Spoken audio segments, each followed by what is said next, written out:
Shalom saudara, salam sejahtera. Kebenaran hari ini berjudul keunikan kekristenan. Yang unik dalam kekristenan yang tidak sama dengan agama lain, juga tidak sama dengan konsep pandangan sekuler mengenai pembentukan karakter adalah bahwa di dalam kekristenan karakter kita harus berpola pada diri Yesus. Ini tidak ada duanya, unik ya. Makanya sebutan Kristen itu sebenarnya luar biasa. Kenapa? Karena Kristen itu artinya seperti Kristus. Dan panggilan atau sebutan ini muncul pada gereja mula-mula di Antiokhia. Yaitu ketika orang-orang percaya pada waktu itu memiliki kehidupan yang memperagakan kehidupan Yesus sebagai Tuhan dan Gurunya. Jadi orang-orang percaya pada waktu itu disebut Kristen bukan karena mereka beragama Kristen. Orang-orang percaya disebut Kristen karena mereka berperilaku seperti Yesus. Ini merupakan keunikan yang tidak ada dalam agama manapun. Dan ini merupakan landasan penting karakter building kita yang merujuk pada pribadi Yesus. Masalahnya bagi kita saat ini adalah kita tidak berhadapan langsung dengan Yesus. Kita tidak pernah dan memang tidak mungkin bersama-sama secara langsung dengan Yesus 24 jam dan melihat perilaku dan tindakannya dari hal-hal kecil seperti yang dialami murid-murid Yesus. Jadi kita tidak tahu lalu bagaimana seperti Yesus itu secara detail. Ini penting dipersoalkan karena ini merupakan landasan dari karakter building kita. Satu hal yang harus kita mengerti dan terima adalah bahwa setiap kita menerima personality, kepribadian yang berbeda-beda.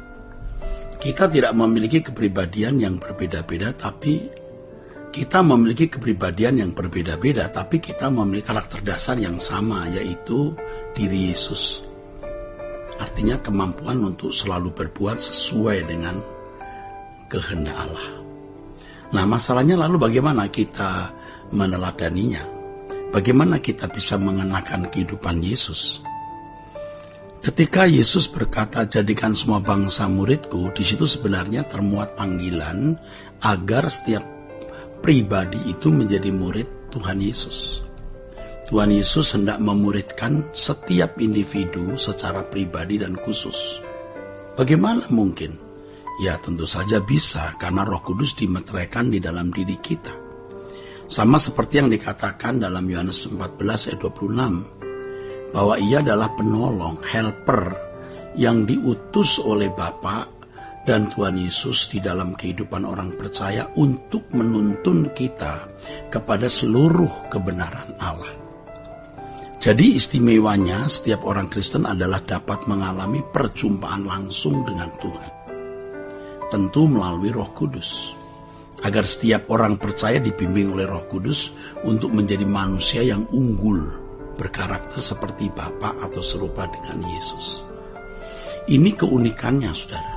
Jadi kalau agama-agama lain mereka memiliki ukuran karakter yang berdasarkan kitab-kitab mereka atau hukum-hukum mereka. Contohnya orang Yahudi memiliki Taurat sebagai pedoman pembentukan karakternya. Perilakunya pasti perilaku Taurat. Karakternya berdasarkan Taurat. Tetapi keberadaan batiniah mereka tidak bisa digali. Kecemerlangan batiniah mereka tidak bisa memancar sebab mereka belum punya perangkatnya, yaitu kebenaran yang dipimpin oleh Roh Kudus. Apakah mereka mencontoh Musa? Tidak juga. Mereka hanya belajar Taurat. Kita tidak pernah membaca dalam Alkitab Perjanjian Lama secara jelas bahwa mereka harus mencontoh hidup Musa. Mereka melakukan Taurat yang diberikan Musa. Tentu kehidupan Musa bisa diteladani, tetapi mereka memiliki hukum Taurat yang cukup menjadi way of life, ya, jalan hidup mereka. Lalu bagi orang Kristen, bagaimana? Tentu karena kita berakar pada Perjanjian Lama, 10 perintah Allah itu menjadi pembimbing atau tutor pertama dulu. Sejatinya substansi hukum Taurat sebenarnya juga dimiliki oleh agama-agama samawi lainnya. Seperti tidak boleh mencuri, harus menghargai perkawinan, menghormati orang tua, tidak boleh berdusta, dan lain sebagainya. Agama-agama samawi lain mereka juga tahu. Nah, kita sebagai orang Kristen juga tahu Karena itu sudah merupakan tatanan atau moral umum yang pada umumnya manusia tahu. Nah, bedanya orang Kristen adalah selain memiliki tatanan moral umum yang harus dipahami, sekarang harus belajar dari Tuhan Yesus bagaimana memiliki karakter Kristus, yaitu ketepatan bertindak selalu sesuai dengan pikiran dan perasaan Allah. Dan Roh Kudus menuntun orang percaya untuk menjadi manusia yang unggul seperti ini. Tuhan memiliki rancangan untuk setiap kita dengan personality atau kepribadian kita yang khusus ya. Dan di jagat raya ini memang tidak ada dua orang yang sama. Setiap orang pasti unik. Nah, orang percaya juga, setiap orang percaya itu unik. Hanya bedanya setiap orang percaya, saudaraku, harus belajar untuk menjadi pribadi yang dapat bertindak selalu sesuai dengan pikiran dan perasaan Allah. Saudaraku, secara umum kita belajar bagaimana tidak boleh jadi pemarah, harus menjadi penyabar. Nah, timbul pertanyaan, sabar yang bagaimana? Kalau kita melihat seorang marah, apakah berarti dia tidak rohani atau bersalah? Bukankah seorang pemimpin juga bisa marah dan mestinya harus marah kalau melihat sesuatu yang tidak patut? Tetapi masalahnya adalah apa motivasi marah tersebut? Seberapa derajat kemarahan yang harus dimiliki? Bagaimana mengungkapkan kemarahannya? Apakah itu kemarahan yang menghancurkan, destruktif, atau kemarahan yang membangun, yaitu konstruktif? Kalau destruktif itu merusak, konstruktif itu membangun, saudaraku. Yesus pun pernah marah, tapi tentu marah kudus. Nah, dalam kehidupan orang percaya, manusia batiniah kita digarap. Dan itu merupakan hal yang penting. Ya, motivasi melakukan sesuatu, dasar-dasar kita melakukan sesuatu. Ya. Nah, bukan hanya dinilai dari ekspresi atau pengungkapan secara lahiriah. Jadi kalau orang kelihatannya sabar, lemah lembut, bukan berarti dia seorang yang benar-benar berkenan kepada Allah. Sebab motivasi orang melakukan sesuatu itu yang dinilai juga oleh Allah. Kalau ekspresi luar orang bisa pura-pura, saudara.